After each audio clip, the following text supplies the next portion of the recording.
करेंगे। भारत माता की, भारत माता की। उत्तराखंड साहित्य गौरव सम्मान एवं आज भाषा संस्थान द्वारा आयोजित यहाँ पर पुस्तक मेले के शुभारंभ अवसर पर मंच पर आसीन अभी आप सब लोगों ने जिनको सुना, हमारे भाषा, वन, तकनीकी शिक्षा, अनेक विभागों के मंत्री के नाते जो राज्य को अनवरत रूप से आगे बढ़ाने में अपना योगदान देने वाले कैबिनेट मंत्री आदरणीय सुबोध उनियाल जी, इस विधानसभा क्षेत्र ये जो जहाँ पर ये हमारा सभागार है, यहाँ के विधायक और अनेक अनेक कार्यक्रमों में जिनकी अध्यक्षता रहती है, हमारे बहुत वरिष्ठ विधायक हैं, लोकप्रिय विधायक आदरणीय खजानदास जी, निदेशक उत्तराखंड भाषा संस्थान श्रीमती स्वाति भदौरिया जी, पूर्व कुलपति और वरिष्ठ साहित्यकार प्रोफेसर सुधारानी पांडे जी एवं आज इस सभागार में उपस्थित सभी हमारे गणमान्य साहित्यकार, साहित्य प्रेमी, विभिन्न विभिन्न स्थानों से आए हुए हमारे सभी विद्वजन, उपस्थित भाइयों बहनों, हमारे कुछ छात्र छात्राएं भी दिख रही हैं, मीडिया के हमारे सभी मित्र, मैं सबसे पहले तो आप सभी का आज इस अवसर पर जहां उत्तराखंड साहित्य गौरव सम्मान समारोह जो हम सब के हाथों से आज यहाँ पर संपन्न हुआ, आप सब इतनी बड़ी संख्या में पधारे हैं, मैं आप सभी का अपने हृदय से स्वागत करता हूँ, आप सबका अभिनंदन करता हूँ और आप सभी महानुभावों एवं साहित्य रसिकों के समूह उपस्थित होकर मुझे अत्यंत ही हर्ष का अनुभव हो रहा है। मेरे लिए बड़े हर्ष का विषय है कि मुझे आप जैसे आज महान साहित्यकारों को सम्मानित करने का शुभ अवसर प्राप्त हुआ और सच में जैसा आदरणीय सुबोध उनियाल जी ने कहा कि आप सब अपनी लेखनी से समाज को दिशा देने का काम करते हैं और आप सबको सम्मानित करते हुए ऐसा नहीं लग रहा था कि आपको ही सम्मान कर रहे हैं, ऐसा लग रहा था कि हम सब भी सम्मानित हो रहे हैं। भाइयों बहनों, उत्तराखंड साहित्य गौरव सम्मान समारोह हमारी साहित्यिक परंपरा, रचनात्मक चेतना और शब्द साधकों के प्रति गहरी श्रद्धा का प्रतीक है।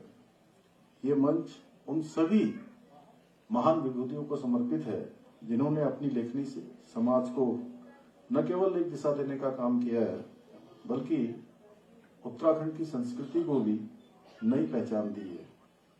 ये हम सबके लिए अत्यंत गौरव का विषय है कि हम आज इस साहित्योत्सव के अंतर्गत उत्तराखंड के सर्वोच्च साहित्यिक सम्मान उत्तराखंड साहित्य भूषण से एक ऐसी विभूति को सम्मानित कर रहे हैं जिनकी लेखनी से साहित्य जगत का प्रत्येक साहित्य प्रेमी परिचित है।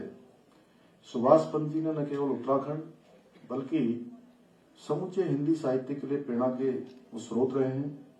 मैं इस अवसर पर आज उनको अपनी ओर से, देवभूमि उत्तराखंड की ओर से, पूरे प्रदेश की जनता की ओर से उनको बहुत बधाई देता हूँ, हृदय से बधाई देता हूँ। साथ ही इस अवसर पर उन सभी साहित्य साधकों को भी मैं बहुत शुभकामनाएं देता हूँ जो अपनी सृजनशीलता के माध्यम से उत्तराखंड की सांस्कृतिक और साहित्यिक विरासत को समृद्ध करने के साथ साथ नई पीढ़ी को भी उसको सौंपने का काम कर रहे हैं। नई पीढ़ी को अपनी विरासत को आगे बढ़ाने के लिए उनको पीढ़ी दर पीढ़ी सौंपने का काम महत्वपूर्ण कार्य कर रहे हैं।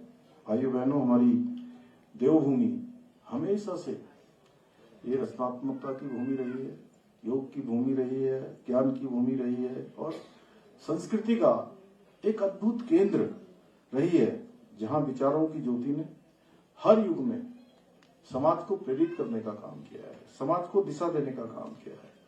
इसी भूमि पर हमारे ऋषि मुनियों ने कठोर तपस्या कर अनेक महान ग्रंथों की रचना की है। हमारे प्रदेश में स्थित पहाड़ों की विशालता, गंगा की पवित्रता और 71% भूभाग हमारा वनों से आच्छादित, हिम चोटियों से आच्छादित, अद्वितीय प्राकृतिक सौंदर्य से अनगिनत लेखकों को, कवियों और विचारकों को प्रेरणा प्रदान करने का काम इस भूमि ने किया है। गुरुदेव रविंद्रनाथ टैगोर जी ने रामगढ़ की शांति में अपने अमर काव्य रचे। महादेवी वर्मा जी ने हिमालय से संवाद कर अपनी कालजयी रचनाओं को आकार दिया। सुमित्रानंदन पंत जी ने कौसानी की वादियों से देश दुनिया को शब्दों के माध्यम से जोड़ने का काम किया। शिवानी जी ने अपने कथा संसार में उत्तराखंड की संस्कृति और परंपराओं को जीवंत किया, जबकि शैलेश मटियानी जी ने सामाजिक यथार्थ को अपनी लेखनी में पिरोकर पहाड़ का प्रेमचंद कहलाने का गौरव प्राप्त किया। आज ही रस्किन बॉन्ड और लीलाधर जगुड़ी जी ऐसे साहित्यकार देवभूमि की पहचान को विश्व मंच पर स्थापित कर रहे हैं और इसी गौरवशाली परंपरा में आज सुभाष पंत जी भी शामिल हो रहे हैं, जिनकी लेखनी उत्तराखंड की साहित्यिक विरासत को और अधिक समृद्ध बनाने का काम कर रही है। भाइयों बहनों, किसी भी समाज का साहित्य ही उसका वास्तविक दर्पण होता है, जो उसकी संस्कृति, मूल्यों और विचारों को उजागर करने का काम करता है। और लेखक केवल शब्दों के निर्माता नहीं होते हैं, बल्कि समाज के चिंतक होते हैं, मार्गदर्शक होते हैं और प्रेरक होते हैं। भारत के अगर हम स्वतंत्रता संग्राम की बात करें तो भारत के स्वतंत्रता संग्राम को तभी गति मिली जब हमारे कवियों और रचनाकारों ने देशवासियों को स्वतंत्रता आंदोलन में सक्रिय रूप से भाग लेने के लिए प्रेरित किया। उनको अपनी कविताओं के माध्यम से, अपने गीतों के माध्यम से, अपने साहित्य के माध्यम से उनको जोड़ने का काम किया, जागृत करने का काम किया। और हमारे राज्य की स्थापना में भी हमारे साहित्यकारों का, लेखन का, सृजन का और जुड़े हमारे अनगिनत ऐसे साहित्य प्रेमियों का अविस्मरणीय योगदान राज्य की स्थापना में रहा है। भाइयों बहनों, हमारी सरकार भी साहित्य और संस्कृति के संरक्षण और प्रोत्साहन के लिए लगातार प्रयास कर रही है। अभी सुबोध उनियाल जी ने बहुत कम शब्दों में लेकिन बहुत स्पष्ट रूप से हमारी सरकार के द्वारा किए जाने वाले कामों को आप सबके समक्ष रखा है। हम एक और जहां उत्तराखंड साहित्य गौरव सम्मान, साहित्य भूषण और लाइफ टाइम अचीवमेंट पुरस्कारों के माध्यम से उत्कृष्ट साहित्यकारों को सम्मानित कर रहे हैं, वहीं हिंदी सहित विभिन्न स्थानीय भाषाओं में ग्रंथ प्रकाशन हेतु साहित्यकारों को अनुदान भी प्रदान कर रहे हैं। हमने वर्ष 2022 में 9 साहित्यकारों को उत्तराखंड साहित्य गौरव सम्मान से सम्मानित किया। वहीं वर्ष 2023 में 10 उत्कृष्ट साहित्यकारों को 1 लाख रुपए की सम्मान राशि प्रदान की। इसी साहित्य यात्रा को और अधिक विस्तार देते हुए हमने वर्ष 2024 में उत्तराखंड साहित्य भूषण सहित 21 नए साहित्यिक पुरस्कारों की घोषणा की। यही नहीं, जहां वर्ष 2023-24 में हमने 17 साहित्यकारों को पुस्तक प्रकाशन हेतु भी अनुदान प्रदान किया था, वहीं इस वर्ष हमने इसे बढ़ाते हुए 45 लेखकों को आर्थिक सहायता देने का निर्णय किया है। ये केवल आर्थिक सहायता नहीं है, धनराशि नहीं है, बल्कि साहित्य और संस्कृति के संरक्षण के प्रति हमारी जो प्रतिबद्धता है, जो हमारा संकल्प है, हमारा उद्देश्य है, उसका प्रतीक भी है। भाइयों बहनों, हमारी उत्तराखंड की सरकार उत्तराखंड को साहित्य के क्षेत्र में एक पर्यटन के प्रमुख केंद्र के रूप में विकसित करने के लिए भी, इसको विस्तार देने के लिए भी लगातार प्रयास कर रही है। इसी दिशा में उत्तराखंड भाषा संस्थान द्वारा 2 साहित्य ग्रामों की स्थापना की जा रही है। वहीं साहित्यकारों के लिए आवासीय सुविधा, आधुनिक पुस्तकालय, संगोष्ठी कक्ष और अध्ययन स्थल जैसी सुविधाएं भी विकसित की जाएगी, जिसके बारे में चिंता हमारे आदरणीय मंत्री जी ने करी है। ये पहल न केवल साहित्य साधकों को सृजन के लिए अनुकूल एक वातावरण प्रदान करेगी, निर्मित करेगी, बल्कि उत्तराखंड की जो हमारी साहित्यिक विरासत है उसको और अधिक समृद्ध बनाने में भी बहुत महत्वपूर्ण भूमिका निभाएगी। भाइयों बहनों, भारत का साहित्य सदियों से अपनी वैचारिक संपन्नता के कारण पूरे विश्व भर के अंदर एक विशिष्ट स्थान रखता आया है, परंतु समय समय पर विदेशी आक्रांताओं ने हमारी साहित्यिक समृद्ध विरासत को, इतिहास को सुनियोजित षड्यंत्र के तहत तोड़ मरोड़ कर प्रस्तुत किया है।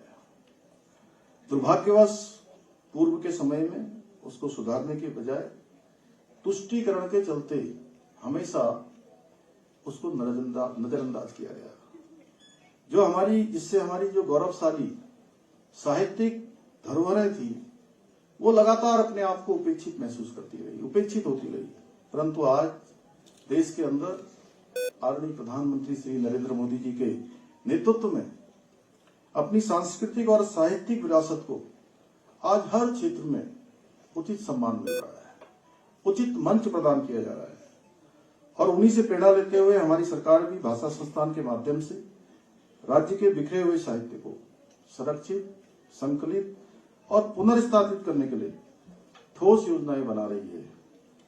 साथ ही हम स्थानीय भाषाओं और बोलियों के संरक्षण के लिए भी सतत रूप से प्रयास कर रहे हैं, ताकि आने वाली पीढ़ियां अपनी समृद्ध भाषाई विरासत से जुड़ी रहें।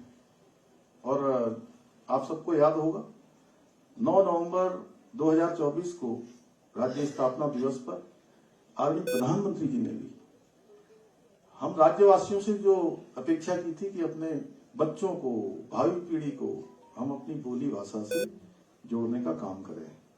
उस दिशा में हमारी सरकार भी लगातार प्रयत्न कर रही है। मेरा मानना है कि हमारे पूर्वजों द्वारा सौंपी गई साहित्यिक और सांस्कृतिक विरासत केवल हमारी अतीत की धरोहर नहीं है, बल्कि हमारी पहचान और सभ्यता की नींव है। इसलिए इन्हें सुरक्षित रखना, इसको प्रोत्साहन देना हम सभी का नैतिक दायित्व है। मुझे पूरा विश्वास है कि आप सभी इसी प्रकार अपने लेखन से समाज का मार्गदर्शन करते रहेंगे, हमारी संस्कृति और लोक भाषा को समृद्ध बनाने में अपना योगदान देते रहेंगे। और समाज को कहीं अगर समाज सही रास्ते पर आप सबके लेखन से आ सकता है, उसको दिशा देने की जिम्मेदारी भी हम सबकी है, आप सबकी है। जो हमारे कलम के सिपाही कहूं या उनको क्या कह सकते हैं, कलम के धनी लोगों का बहुत बड़ा दायित्व है। और मुझे लगता है कि जो हम प्रयास कर रहे हैं उस काम को आप सबके माध्यम से समाज में और राष्ट्र में, प्रदेश में सभी को उस दिशा में आप सब प्रेरित करने का काम करेंगे। हमारे आदरणीय मंत्री जी ने अभी यहाँ पर कहा कि भाषा संस्थान का एक हमारा भवन होना चाहिए। हम जल्दी से जल्दी हमारे जिलाधिकारी और हमारे सभी अधिकारी यहाँ पर हमको कहेंगे कि जल्दी से जल्दी भवन के लिए जमीन तैयारी की जाए, जिससे कि हमारी समृद्ध विरासत और आगे बढ़े। इसी विश्वास के साथ एक बार फिर से आप सभी का पुनः अभिनंदन करते हुए, आप सबको शुभकामनाएं देते हुए, बधाई देते हुए, धन्यवाद करते हुए मैं अपनी बात समाप्त करता हूँ।